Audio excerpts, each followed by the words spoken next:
President Donald Trump has paused attacks on Iran for the second night in a row to give diplomacy more time. The U.S. ambassador to the UN has said, speaking to Fox News on Sunday. Ambassador Mike Waltz said the president was giving talks some space. He's giving it a little bit of room. An Iranian army spokesperson said on Sunday that Tehran had halted retaliatory attacks in the region in response. The pause follows nearly 2 weeks of daily U.S. strikes and tit-for-tat attacks, effectively unraveling the ceasefire struck in June. Asked whether Trump had decided against escalation for now, Waltz told NBC, "I wouldn't go that far at all. The president is keeping all options on the table." Waltz also rejected reports in the New York Times that administration officials had warned expanding hostilities could dangerously drain a diminished stockpile of air defense munitions. The U.S. military has everything that it needs to conduct this campaign as effectively as it needs to be, he said. Meanwhile, Iran and Oman held several rounds of technical talks in Tehran on Friday and Saturday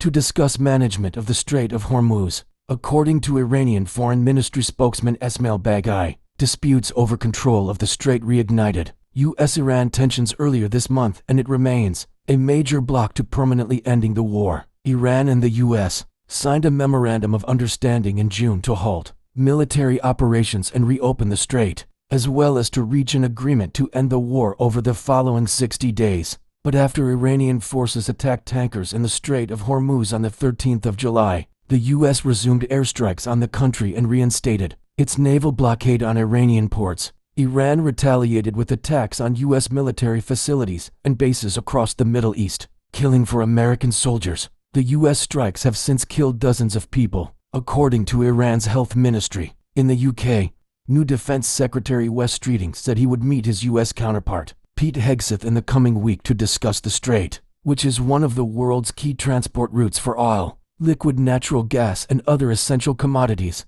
When it comes to securing maritime freedom and free commercial shipping in the Strait of Hormuz, that's where we are absolutely aligned, Streeting told the BBC. Earlier this week, oil prices hit $100 a barrel for the first time since May, as the renewed fighting stoked fears over global energy supplies. As the war nears its 5th month, it remains largely unpopular in the U.S., with a new poll from CBS YouGov suggesting 57% of Americans are frustrated about the conflict and only 19% optimistic. Thousands of people have been killed across the Middle East since the U.S.-Israeli war with Iran began in February, official figures show, with the vast majority coming from Iran and Lebanon. President Trump is set to meet Israeli Prime Minister Benjamin Netanyahu in the White House on Tuesday.